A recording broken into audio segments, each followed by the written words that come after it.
What if one of the most quoted ideas in economic history is also one of the most misunderstood? For decades, politicians, CEOs, and commentators have invoked a single phrase, the invisible hand, as if it were a magical force guiding markets toward prosperity. They use it to justify deregulation, to defend corporate power, and even to explain economic crises. But here said the mystery, Adam Smith only mentioned the phrase 3 times in all his writings. And none of those mentions say what modern economics textbooks claim. So, what did Adam Smith actually mean? And why did the world rewrite his idea into something almost unrecognizable? Today, we uncover the forgotten context, the real logic behind the invisible hand, and how its meaning was twisted into a global economic myth. Setting the stage the world before the invisible hand to understand Smith, you need to picture the 1700s, the world he lived in. Europe wasn't run by free markets. It was run by mercantilism, an economic system where governments hoarded gold, controlled trade, and granted monopolies. Wealth came from colonies, taxes, tariffs, and royal privilege. Merchants weren't entrepreneurs. They were insiders, gatekeepers, and political favorites. In this world, the economy wasn't governed by competition. It was governed by connections. And it's in this system that a quiet Scottish professor named Adam Smith began to see something deeply wrong. He believed economies grew not through force or privilege, but through human behavior, messy, self-interested, emotional, and unpredictable human behavior. But to explain this, he needed a metaphor powerful enough to change how people understood the world.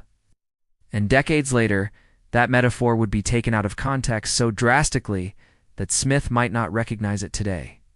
The real Adam Smith, philosopher first, economist second, before Smith wrote The Wealth of Nations. He wrote another book, The Theory of Moral Sentiments, 1759.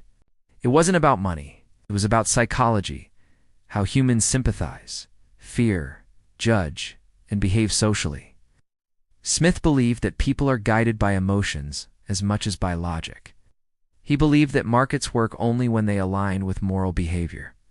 And this is crucial because the invisible hand comes from this moral worldview, not from mathematical economics.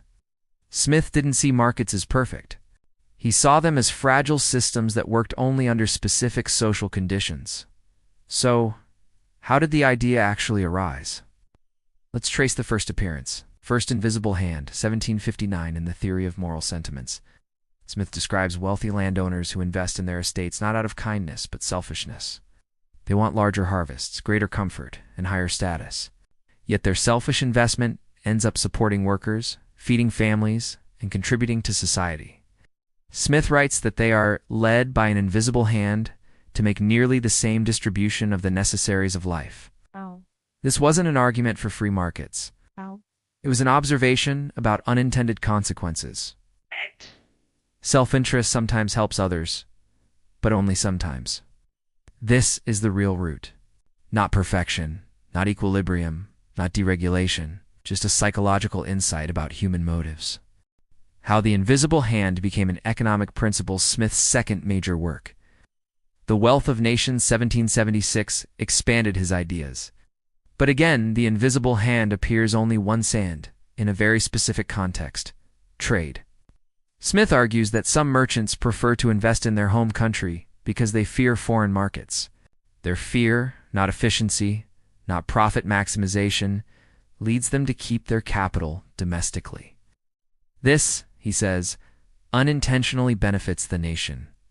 Fear, not rational optimization.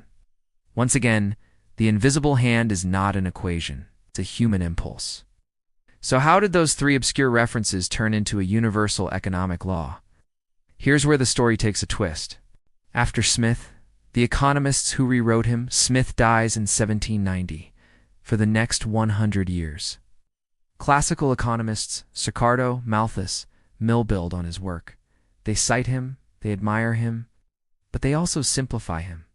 Then, in the late 1800s, the neoclassical revolution arrives. Economists want to turn economics into a science, mathematical, clean, predictable. They need a metaphor, something elegant and simple to explain how markets self-regulate. Smith's tiny metaphor is perfect. They reinterpret it. They turn self-interest into perfect rationality. They turn unintended consequences into optimal outcomes. They turn psychology and morals into formulas and curves. And by the 20th century, the invisible hand is no longer a cautionary metaphor. It becomes a dogma. Markets regulate themselves. Government intervention is harmful. Competition solves everything. Economists in the Chicago School, Milton Friedman, George Stigler, solidify this view. They cite the invisible hand as if Smith meant that markets always produce the best outcomes.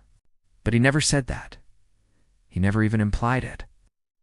When the invisible hand failed in the real world, if the invisible hand always worked, the 20th century should have been smooth. Instead, we got the 1929 market crash, the Great Depression, repeated banking failures, oil shocks, the 2008 financial crisis, asset bubbles, corporate monopolies, historic levels of inequality. Each crisis exposed a basic truth. Markets don't self-correct when the incentives are distorted. Smith warned about this. Said merchants would conspire, collude, and manipulate markets whenever possible. Said monopolies crush competition. Said political capture was a constant threat. But those warnings were conveniently forgotten, because an idealized, invisible hand is more comforting and more profitable than the real one. The modern consequences of misreading Adam Smith, misunderstanding the invisible hand, has shaped modern economies in dramatic ways. Let's look at a few. 1. Deregulation waves from the 1980s onward. Governments reduced oversight in finance, telecom, energy, and labor markets. The theory was markets manage themselves, but the result was not efficiency, it was consolidation. Today, in the U.S., for companies control 80% of broadband, so companies control 90% of online ad spending. 3 companies control 75% of global grain trade. 5 banks control nearly 50% of all U.S. deposits. This is not competition. This is exactly what Smith feared. 2. The 2008 crisis, banks insisted that financial markets self-regulated. Economists repeated it. Politicians repeated it.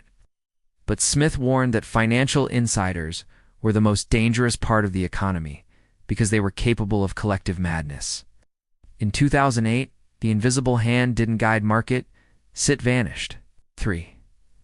Inequality. Smith believed that markets should benefit society broadly. He wrote about fairness, workers, and living standards constantly. But today, the top 1% owns nearly 50% of global wealth. CEO pay has grown 940% since 1978, while worker pay grew only 12%. A handful of companies now influence everything from wages to speech to elections. The invisible hand was never meant to justify this. Modern attempts to correct misinterpreted markets. Governments have tried patching the problems. Antitrust laws, financial regulation, tax reforms, consumer protections, global trade agreements. But most of these fixes fail for the same reason. They assume markets only break occasionally. Smith knew markets are always shaped by power. He wrote more about preventing corruption, monopoly, and collusion than about the invisible hand itself. The real tragedy is that we use the metaphor to justify the very problems Smith warned us about. Repeating patterns Smith would recognize instantly. Let's connect past to present. Asterisk, asterisk 1. Smith warned about merchants forming cartels. Today, asterisk, asterisk tech companies are under antitrust investigation globally. Drug companies coordinate price hikes. Shipping companies collude on freight rates. Not new problems, just larger.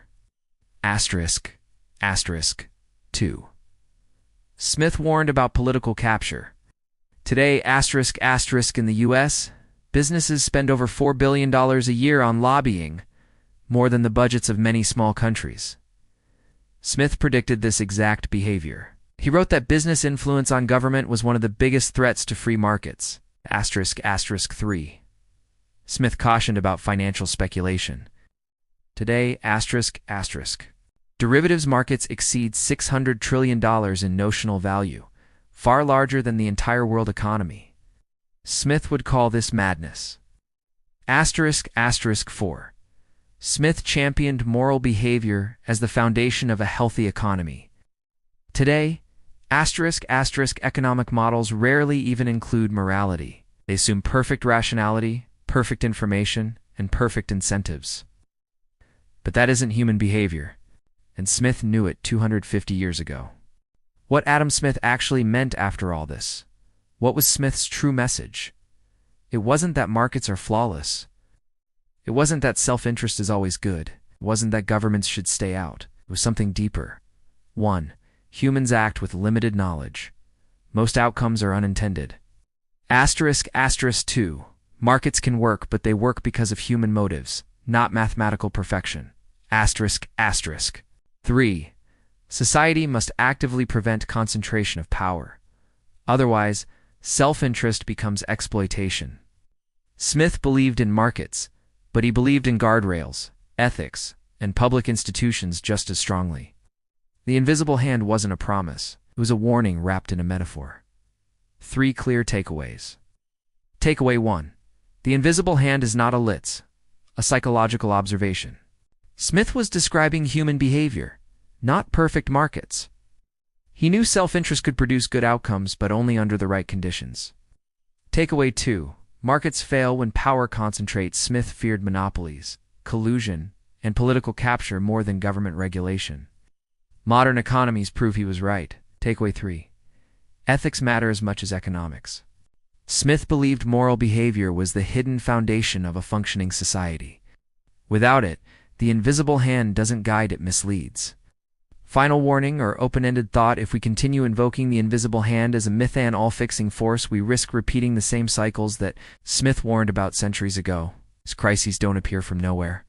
They appear when we forget what's hidden beneath the metaphor. That markets are human systems, shaped by human motives, and vulnerable to human flaws. Maybe the real invisible hand isn't a mysterious force at all. Maybe it's simply our choices, our incentives, our responsibilities playing out across the economic world we build together. If this deep dive helped you rethink a familiar idea, make sure to like the video so more people can discover it. Subscribe if you want more long-form breakdowns of economic myths, financial history, and the hidden mechanics shaping our world today. And in the comments, tell me, what economic ideas should we explore next?